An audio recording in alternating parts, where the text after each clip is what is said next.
साडा विरसा पाकिस्तान में रह गया, साडा ननकाना पाकिस्तान में रह गया, साडा लाहौर पाकिस्तान में रह गया। अद्धे सिख उत्तराखंड में कर दिते गए, अद्धे यूपी में कर दिते गए। उन्होंने ताकत तोड़ दी गई। जिहड़ा असीं जमीन तो पानी कढ़ के पींदे सी ना जी, उस इंडस्ट्री ने सारा जहरीला पानी बोरा राही साडी जमीन में वाड़ दिता। ये हथ धो के पए हैं साडे पिछे इस कौम नूं उजाड़न वास्ते, इसनूं खत्म करने वास्ते, इहदा विनाश करने वास्ते। ना तो साडा ध्यान इतिहास बचाउण वाल है, ना साडा ध्यान इतिहास सिरजण वाल है। असीं अपने आप नूं बचाउण लई, अपने पंजाब नूं बचाउण वास्ते असीं की कुर्बानियां दित्तियां। जिहड़ा अकाली दल पंजाब दी होंद वास्ते बणिया सी, सिख कौम दी होंद वास्ते बणिया सी, जिसने लड़ाइयां लड़ियां, जिन्हें 1920 दे विच बनन तो बाद श्रोमणी कमेटी बनाई, गुरुद्वारियां दा प्रबंध संभालिया, अज उस अकाली दल दा कोई वजूद है? वो सारी लहर विच दित्ती गई। आम आदमी पार्टी उन्हां ही लीहां ते चली गई जिन्हां लीहां ते साडीआं रिवायती पार्टियां चलदियां। और साडी बिजली जिहड़ी लुट के तुसीं दिल्ली लिजा के उन्हां नूं मुफ्त बिजली दिंदे हो, साडी ओही साडे कोल रहण दो। ये एक सुनेहा है पंजाबियां नूं, इन्हां दी गैरत नूं कि तुसीं ना तो अपने संसाधन बचा सकते हो, ना इन्हां दा इस्तेमाल कर सकते हो। तुहाडे कोल इन्नी अकल नहीं हैगी। जिहड़ी कहानी 1948 तो शुरू हुई है और वो लगातार साडे ते वापरदी कि जे पंजाब बचाउणा है तो पंजाब दे विच कोई खेतरी पार्टी दा होना बहुत लाजमी है, क्योंकि जिन्हां पार्टियां दा रिमोट दिल्ली के हत्थ विच होएगा वो पंजाब नहीं बचा सकदा। पंजाब की लड़ाई पंजाब के लोगों ने लड़नी है। जे असीं लड़ना है तो सानूं इत्थों शुरुआत करनी चाहिए कि की पंजाब की सिख इन्ने बेगैरत और इन्नियां जमीनां मरियां वाले हो सकते हैं कि वो अपने अपने पिंड नहीं बचा सकते? कि इस पिंड दे नाल कीती हुई छेड़छाड़, इस पिंड नाल कीती हुई गद्दारी तेरी सरकार का वजूद तो मुकाएगी मुकाएगी, तेरी कांग्रेस का वजूद भी मुका देगी। असीं दिल्ली तक जावांगे तेरी कांग्रेस दे नाल। पंजाब बचेगा ते असीं बचांगे। जिहड़े झंडे तुहाडे बाहर झूलदे ने ना, अज तुहानूं लगदा कि असीं पंजाब चों भज जांगे ते साडे बाहर जिवें झंडे झूलदे एवें झूलदे रह जाणगे। किते नहीं झूलने फिर ये जड़ा इत्थे ने तां वो झंडे झूलदे ने। इसलिए अपना पंजाब बचाओ, अपना घर बचाओ, अपना वजूद बचाओ, अपनी कौम बचाओ। साडे बहुत सारा इतिहास साडा पाकिस्तान में रह गया, साडा विरसा पाकिस्तान में रह गया, साडा ननकाना पाकिस्तान में रह गया, साडा लाहौर पाकिस्तान में रह गया। ते असीं लुट्टे पुट्टे होए जदों पंजाब विच आए ते साडे इत्थे भी पैर नहीं लगन। जे शरणार्थियों नूं पंजाब विच रख लिया जांदा, पंजाब दे आले दुआले वसाया जांदा ते अज पंजाब दी ये हालत नहीं होनी। वड्डी वसो जिहड़ी पाकिस्तान तो उजड़ के आई सी वो तराई विच जाके वस गई, यूपी उत्तराखंड दे विच। वड्डी मुशक्कत नाल उत्थे सिखां ने अपने पैर लाए, जंगल पुट के अपने आबाद घर कीते। जिवें ये पिंड 1965 विच आबाद होया, उवें ही ओही समा सी जदों सिख तराई विच आबाद होए। ते जदों तराई एक बहुत वसदा रसदा इलाका बन गया और उन्होंने लोग मिनी पंजाब कहन लग गए, तो पंजाब नालों भी ज़्यादा खुशहाल हो गया। तो तराई नूं अध विचों वंड दित्ता। अद्धे सिख उत्तराखंड विच कर दिते गए, अद्धे यूपी विच कर दिते गए। उन्हां दी ताकत तोड़ दित्ती गई। तो सब तो वड्डी साजिश की हुई जिहड़ी इत्थे होण जा रही है कि जिहड़ियां वो बेशकीमती जमीनां सीगियां, जिस तराई नूं ऑक्सीजन का टेंट कहा जाता सी, जिस तराई का पानी अमृत वर्गा सी जिहड़ा थल्लेओं असीं कढ के पींदे सीगे, सारी इंडस्ट्री टाटा बिरला डालमिया सब साडे उत्थे रुद्रपुर, काशीपुर, भाजपुर और अगे जाके खटीमा तक सारी वो बेल्ट जिहड़ी सी उत्थे इंडस्ट्री ला दी। और उस इंडस्ट्री नाल साडा होया की, साडा वातावरण तो प्रदूषित होया ही, साडी हवा पानी हवा तो प्रदूषित होई। जिहड़ा असीं जमीन तो पानी कढ के पींदे सी ना जी, उस इंडस्ट्री ने सारा जहरीला पानी बोरा राही साडी जमीन में वाड़ दिता। ते उस पानी नाल जिहड़ियां बीमारियां तराई विच कदी हो नहीं सी सकदियां, क्योंकि जिस तरह का इलाका सी उन्हां बीमारियां दा उत्थे कदी वास्ता ही नहीं सी होना, वो सारियां बीमारियां उस तराई नूं लगी। सो मैं जिहड़ी गल कहना चाहुंदा, ये हथ धो के पए हैं साडे पिछे इस कौम नूं उजाड़न वास्ते, इसनूं खत्म करने वास्ते, इहदा विनाश करने वास्ते। ते असीं किन्ना चिर अपने आप नूं इस तों बचाउंदे रहांगे। असीं लड़ाइयां लड़ियां, लगातार लड़दे भी आ रहे हैं, ਪਰ ਬਦਕਿਸਮਤੀ ਨਾਲ ਹੁਣ ਇੱਥੇ ਕਿਹਾ ਗਿਆ ਸੀ ਸਾਨੂੰ ਆਪਣਾ ਇਤਿਹਾਸ ਬਚਾਉਣਾ ਚਾਹੀਦਾ, ਇਤਿਹਾਸ ਸਿਰਜਣਾ ਚਾਹੀਦਾ। ਨਾ ਤਾਂ ਸਾਡਾ ਧਿਆਨ ਇਤਿਹਾਸ ਬਚਾਉਣ ਵੱਲ ਹੈ, ਨਾ ਸਾਡਾ ਧਿਆਨ ਇਤਿਹਾਸ ਸਿਰਜਣ ਵੱਲ ਹੈ। ਅਸੀਂ ਤੇ ਇਤਿਹਾਸ ਵੇਚਦੇ ਹਾਂ ਔਰ ਉਹਦੀ ਕੀਮਤ ਮੰਗਦੇ ਹਾਂ। ਅਸੀਂ ਦੇਸ਼ ਦੀ ਆਜ਼ਾਦੀ ਵਿੱਚ 85% ਕੁਰਬਾਨੀਆਂ ਕੀਤੀਆਂ ਹਨ ਕਿ ਉਹਦੀ ਸਾਨੂੰ ਕੀਮਤ ਦਿਓ। ਇਹ ਨਹੀਂ ਕਹਿੰਦੇ ਕਿ ਅਸੀਂ ਆਪਣੇ ਆਪ ਨੂੰ ਬਚਾਉਣ ਲਈ, ਆਪਣੇ ਪੰਜਾਬ ਨੂੰ ਬਚਾਉਣ ਵਾਸਤੇ ਅਸੀਂ ਕੀ ਕੁਰਬਾਨੀਆਂ ਦਿੱਤੀਆਂ। ਅਸੀਂ ਤੇ ਫਿਰ ਦਿੱਲੀ ਤੋਂ ਆਧਾਰ ਖਾਈ ਬੈਠੇ ਹਾਂ, ਅਸੀਂ ਤੇ ਫਿਰ ਉਹਨਾਂ ਦੇ ਗੁਲਾਮ ਹੋਏ ਬੈਠੇ ਹਾਂ।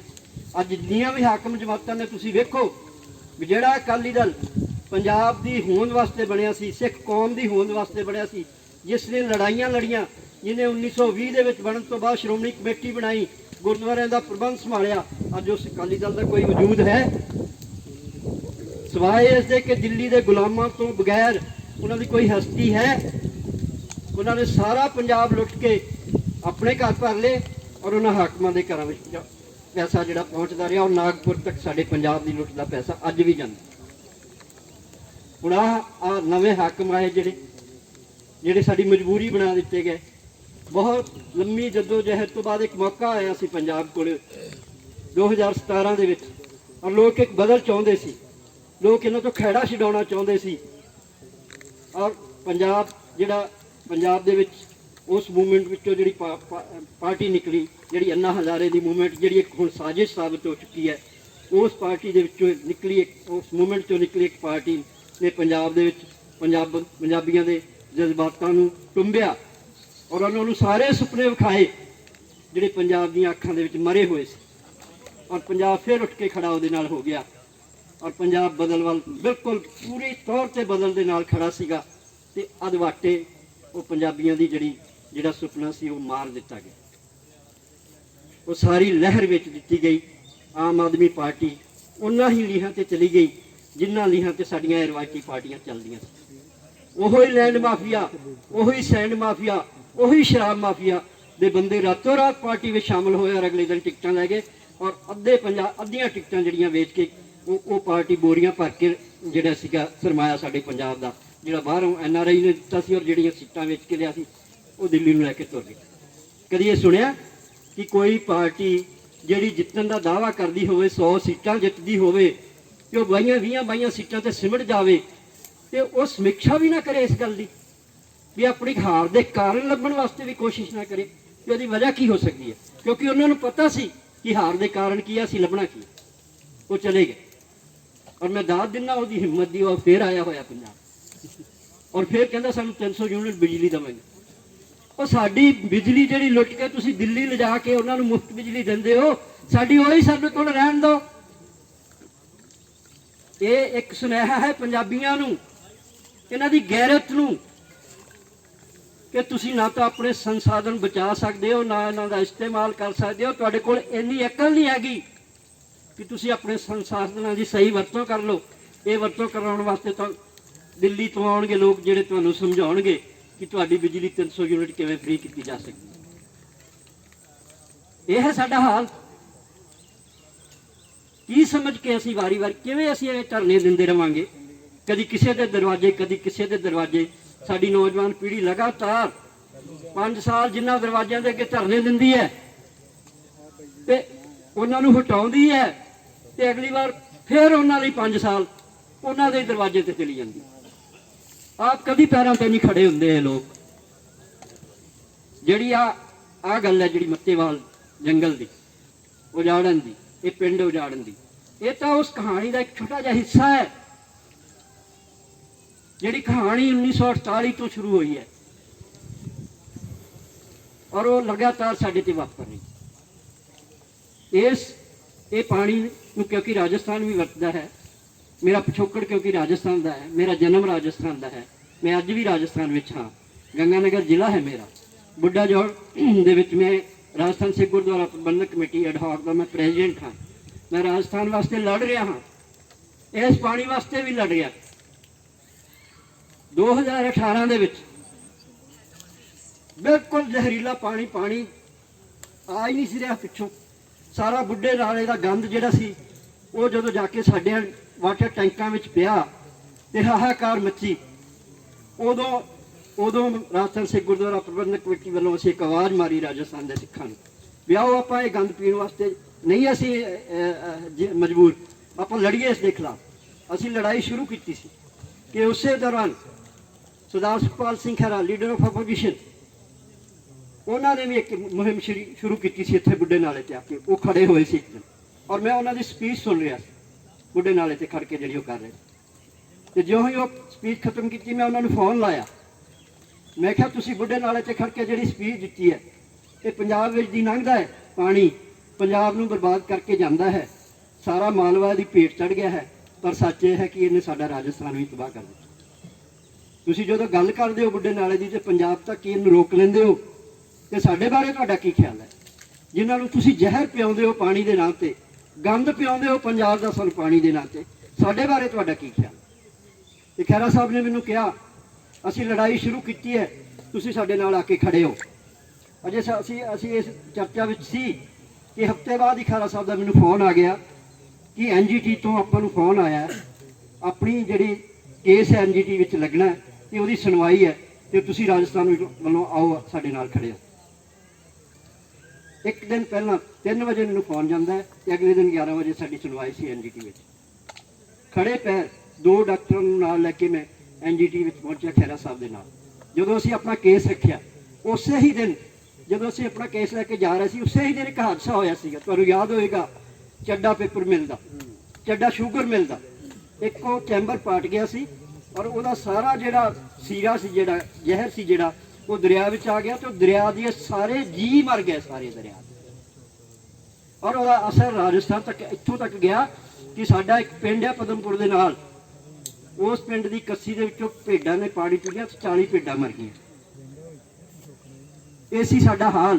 ਤੇ ਜਦੋਂ ਅਸੀਂ NGT ਦੇ ਕੋਲ ਗਏ, ਉੱਥੇ ਜਿਹੜਾ ਇੱਕ ਜੱਜ ਸੀ ਮੁਸਲਿਮ, ਜਦੋਂ ਅਸੀਂ ਉਹਦੇ ਸਾਹਮਣੇ ਸਾਰਾ ਕੇਸ ਰੱਖਿਆ, ਮੈਨੂੰ ਲੱਗਿਆ ਕਿ ਉਹ ਕਿਤੇ ਉਡੀਕ ਰਿਹਾ ਸੀਗਾ ਕਿ ਕਿਤੇ ਲੋਕਾਂ ਦੀ ਜ਼ਮੀਰ ਹੈ ਕਿ ਉਹ ਕਿਸੇ ਇਸ ਤਰ੍ਹਾਂ ਦੇ ਉਜਾੜੇ ਦੇ ਖਿਲਾਫ, ਇਸ ਤਰ੍ਹਾਂ ਦੇ ਜ਼ਹਿਰੀਲੇ ਵਾਤਾਵਰਣ ਦੇ ਖਿਲਾਫ ਕੋਈ ਬੋਲਦਾ ਹੈ। ਤੇ ਜਦੋਂ ਅਸੀਂ ਉਹਦੇ ਸਾਹਮਣੇ ਖੜੇ ਹੋਏ, ਉਹ ਆਪਣੀ ਕੁਰਸੀ ਤੋਂ ਉੱਤਰ ਕੇ ਸਾਡੇ ਕੋਲ ਆ ਗਿਆ ਔਰ ਉਸਨੇ ਸਾਡਾ ਕੇਸ ਸੁਣਨ ਤੋਂ ਬਾਅਦ ਉਸੇ ਵੇਲੇ ਆਪਣੇ ਜਿਹੜੇ ਸੈਕਟਰੀ ਸੀ ਉਹਨੂੰ ਕਿਹਾ ਵੀ ਪੰਜਾਬ ਦੇ ਜਿਹੜੇ ਹੈਗੇ ਆ ਕਾਰਪੋਰੇਸ਼ਨ, ਜਿਹੜੀ ਜਲੰਧਰ, ਲੁਧਿਆਣਾ, ਪੰਜਾਬ ਸਟੇਟ, ਰਾਜਸਥਾਨ ਸਟੇਟ ਔਰ ਦਿੱਲੀ ਗਵਰਨਮੈਂਟ ਨੂੰ ਨੋਟਿਸ ਜਾਰੀ ਕੀਤਾ। ਅਗਲੇ ਦਿਨ 10 ਵਜੇ ਉਹਨਾਂ ਤੋਂ ਜਵਾਬ ਮੰਗ ਲਿਆ ਔਰ ਸਰਕਾਰ, ਸਾਡੀ ਪੰਜਾਬ ਦੀ ਸਰਕਾਰ, ਕੈਪਟਨ ਸਰਕਾਰ, ਜਿਹਨੇ ਸਿਰਫ 500 ਮੇਰੇ ਖਿਆਲ 5 ਲੱਖ ਜੁਰਮਾਨਾ ਕੀਤਾ ਚੱਡਾ ਸ਼ੂਗਰ ਮਿਲ ਵਾਲਿਆਂ ਨੂੰ, ਤੇ 1 ਸਾਲ ਲਈ ਮੇਰੇ ਖਿਆਲ ਇਹਦੀ ਫੈਕਟਰੀ ਬੈਨ ਕੀਤੀ, ਸ਼ਾਇਦ ਇਹ 2 ਵੀ ਘੱਟ। ਤੇ ਜਦੋਂ ਅਸੀਂ ਉੱਥੇ ਕੇਸ ਲਾਇਆ, ਇਹਦੇ ਤੇ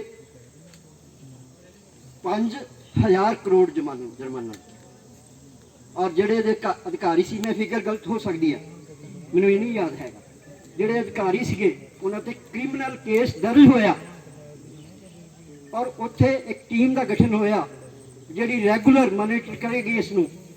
ਜਿਹੜੇ ਤੁਹਾਡੇ ਸੀਚੇਵਾਲ ਸਾਹਿਬ ਉਸ ਟੀਮ ਦੇ ਮੈਂਬਰ ਬਣੇ ਔਰ ਇੱਥੇ ਜਿਹੜਾ ਤੁਹਾਡੇ ਇੰਡਸਟਰੀ ਦੇ ਵਿੱਚ, ਲੁਧਿਆਣੇ ਦੇ ਵਿੱਚ, ਜਿਵੇਂ ਹੁਣ ਦੱਸ ਕੇ ਗਿਆ ਵੀ ਹਰ ਇੰਡਸਟਰੀ ਲਈ ਲਾਜ਼ਮੀ ਹੈ ਕਿ ਉਹ ਆਪਣੀ ਪਾਣੀ ਵਾਟਰ ਟ੍ਰੀਟਮੈਂਟ ਪਲਾਂਟ ਤੋਂ ਪਹਿਲਾਂ ਸਾਫ਼ ਕਰਕੇ ਹੀ ਦਰਿਆ ਵਿੱਚ ਪਾ ਸਕਦਾ ਹੋਵੇ, ਪਾ ਨਹੀਂ ਸਕਦਾ। ਇੱਥੇ ਕੋਈ ਟ੍ਰੀਟਮੈਂਟ ਪਲਾਂਟ ਨਹੀਂ ਸੀ ਚੱਲ ਰਿਹਾ, ਜਿਹੜੇ ਹੈਗੇ ਸੀ ਉਹ ਬੰਦ ਸੀ, ਜਿਹੜੀ ਰਿਕੁਆਇਰਮੈਂਟ ਸੀ ਉਹ ਲੱਗ ਨਹੀਂ ਸੀ ਰਹੀ। ਉਦੋਂ ਬਾਅਦ ਟ੍ਰੀਟਮੈਂਟ ਪਲਾਂਟ ਕੁਝ ਲੱਗੇ ਵੀ ਨੇ, ਮੇਰੀ ਨੌਲੇਜ ਵਿੱਚ ਹੈਗਾ, ਔਰ ਕੁਝ ਟ੍ਰੀਟਮੈਂਟ ਪਲਾਂਟ ਕਾਗਜ਼ਾਂ ਵਿੱਚ ਚੱਲਦੇ ਨੇ, ਜਦਕਿ ਉਵੇਂ ਨਹੀਂ ਚੱਲਦੇ, ਕਿਉਂਕਿ ਲੜਾਈ ਜਿਹੜੀ ਹੈ ਬਹੁਤ ਲੰਮੀ ਹੈ, ਸਾਨੂੰ ਲੜਨੀ ਪਏਗੀ। ਪਰ ਲੜਾਂਗੇ ਕਿਵੇਂ ਤੇ ਲੜੇਗਾ ਕੌਣ? ਮੈਂ ਇੱਕ ਗੱਲ ਕਹਿੰਦਾ ਆ ਰਿਹਾ ਪਿਛਲੇ 2 ਸਾਲਾਂ ਤੋਂ ਕਿ ਜੇ ਪੰਜਾਬ ਬਚਾਉਣਾ ਹੈ ਤੇ ਪੰਜਾਬ ਦੇ ਵਿੱਚ ਕੋਈ ਖੇਤਰੀ ਪਾਰਟੀ ਦਾ ਹੋਣਾ ਬਹੁਤ ਲਾਜ਼ਮੀ ਹੈ, ਕਿਉਂਕਿ ਜਿਹਨਾਂ ਪਾਰਟੀਆਂ ਦਾ ਰਿਮੋਟ ਦਿੱਲੀ ਦੇ ਹੱਥ ਵਿੱਚ ਹੋਏਗਾ ਉਹ ਪੰਜਾਬ ਨਹੀਂ ਬਚਾ ਸਕਦਾ। ਸਿੱਧਾ ਨੁਕਸਾ ਹੈ, ਕੋਈ ਵਾਲਵਿੰਗ ਪਾਉਣ ਦੀ ਗੱਲ ਨਹੀਂ ਮੈਂ ਕਰਦਾ। ਪੰਜਾਬ ਦੀ ਲੜਾਈ ਪੰਜਾਬ ਦੇ ਲੋਕਾਂ ਨੇ ਲੜਨੀ ਹੈ। ਜਿੰਨਾ ਚਿਰ ਪੰਜਾਬ ਦੇ ਲੋਕ ਇਹਨਾਂ ਥਾਵਾਂ ਤੋਂ, ਜਿਨ੍ਹਾਂ ਤੇ 2 ਟੱਬਰ ਬੈਠੇ ਹੋਏ ਨੇ, ਇਹਨਾਂ ਨੂੰ ਹਟਾਉਂਦੇ ਨਹੀਂ, ਜਿਨ੍ਹਾਂ ਨੇ ਉਧਾਰ ਖਾਧਾ ਹੋਇਆ ਕੇਂਦਰ ਤੋਂ ਔਰ ਜਿਨ੍ਹਾਂ ਲੁੱਟਿਆ ਹੈ ਪੰਜਾਬ, ਜਿਹਦੇ ਵਿੱਚੋਂ ਹਿੱਸੇ ਦਿੱਤੇ ਹਨ ਦਿੱਲੀ ਨੂੰ, ਉਹ ਪੰਜਾਬ ਨਹੀਂ ਬਚਾਉਣ ਲੱਗੇ ਤੁਹਾਡਾ। ਤੇ ਜੇ ਤਾਂ ਤੁਸੀਂ ਐਵੇਂ ਹੀ ਆਉਣਾ ਹੈ, ਇੱਥੇ ਬੈਠਣਾ ਹੈ ਲਾਰੇ ਲਾਉਣੇ ਨੇ। ਮੈਂ ਵੇਖਦਾ ਰੋਜ਼ ਕੁਛ ਪੈਂਦੀ ਹੈ, ਕਦੀ ਮਾਸਟਰਾਂ ਨੂੰ ਪੈਂਦੀ ਹੈ, ਕਦੀ ਆਂਗਣਵਾੜੀਆਂ ਵਾਲੀਆਂ ਬੀਬੀਆਂ ਨੂੰ ਪੈਂਦੀ ਹੈ, ਕਦੀ ਕਿਸੇ ਨੂੰ ਪੈਂਦੀ ਹੈ। ਤੇ ਉਹਨਾਂ ਦੀਆਂ ਅੱਖੀਂ ਕੱਟਾ ਹੁਣ ਫੇਰ ਪਾ ਦਿੱਤਾ ਜਾਏਗਾ ਇਹਨਾਂ 2-3 ਮਹੀਨਿਆਂ ਵਿੱਚ, ਤੇ ਅਸੀਂ ਫੇਰ ਭੁੱਲ ਜਾਵਾਂਗੇ ਕਿ 5 ਸਾਲ ਸਾਡੇ ਨਾਲ ਕੀ ਹੋਇਆ। ਜੇ ਅਸੀਂ ਲੜਨਾ ਹੈ ਤੇ ਸਾਨੂੰ ਇੱਥੋਂ ਸ਼ੁਰੂਆਤ ਕਰਨੀ ਚਾਹੀਦੀ। ਇਹ ਸੰਗੂਰ ਬਣਾ ਦਿਓ ਕਲਕੱਤੇ ਦਾ। ਮੈਂ ਉਸ ਪਿੰਡ ਦੀ ਗੱਲ ਕਰਦਾ ਜਿੱਥੇ 25 ਸਾਲ ਕਾਮਰੇਡਾਂ ਦਾ ਰਾਜ ਸੀ। ਤੁਸੀਂ ਜਾਣਦੇ ਹੋ ਬੱਚਿਓ, 25 ਸਾਲ ਤੋਂ ਕਾਮਰੇਡ ਰਾਜ ਕਰ ਰਹੇ ਸੀ। ਉੱਥੇ ਸੰਗੂਰ ਪਿੰਡ ਦੀ ਜ਼ਮੀਨ ਟਾਟਾ ਇੰਡਸਟਰੀ ਨੂੰ ਦਿੱਤੀ ਗਈ। ਟਾਟਾ ਨੈਨੋ ਗੱਡੀ ਜਿਹੜੀ ਸੀ ਉੱਥੇ ਬਣਨੀ ਸੀ, ਤੇ ਮਮਤਾ ਬੈਨਰਜੀ ਉੱਥੇ ਜਾ ਕੇ ਬਹਿ ਗਈ। ਉਹਨੇ ਕਿਹਾ ਮੈਂ ਪਿੰਡ ਵਿਕਣ ਨਹੀਂ ਦੇਣਾ ਤੇ ਨਾ ਤੁਹਾਡੀ ਫੈਕਟਰੀ ਲੱਗਣ ਦੇਣੀ। ਤੇ ਤੁਸੀਂ ਵੇਖ ਲਓ ਹੋਇਆ ਕੀ। 25 ਸਾਲ ਤੋਂ ਜਿਹੜੇ ਰਾਜ ਕਰ ਰਹੇ ਸੀ ਉਹਨਾਂ ਦਾ ਰਾਜ ਤੇ ਗਿਆ ਹੀ, ਪਰ ਉਹਨਾਂ ਇਹਨਾਂ ਇਲੈਕਸ਼ਨਾਂ 'ਚ ਉਹਨਾਂ ਦਾ ਵਜੂਦ ਵੀ ਮੁੱਕ ਗਿਆ। ਕੋਈ ਹੈ ਇਲੈਕਸ਼ਨ 'ਚ ਜਿੱਤ ਕੇ ਆਇਆ ਕਾਮਰੇਡ ਇਸ ਇਲੈਕਸ਼ਨ ਦੇ ਵਿੱਚ?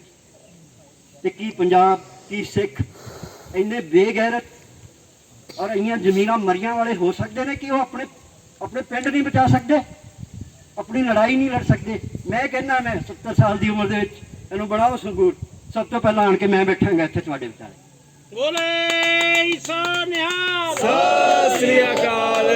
ਔਰ ਰਾਜਾ ਸਾਹਿਬ ਨੂੰ ਮੈਂ ਕਹਿ ਦੇਣਾ ਚਾਹੁੰਦਾ ਕਿ ਇਸ ਪਿੰਡ ਦੇ ਨਾਲ ਕੀਤੀ ਹੋਈ ਛੇੜਛਾੜ, ਇਸ ਪਿੰਡ ਨਾਲ ਕੀਤੀ ਹੋਈ ਗੱਦਾਰੀ ਤੇਰੀ ਸਰਕਾਰ ਦਾ ਵਜੂਦ ਤੇ ਮੁਕਾਏਗੀ।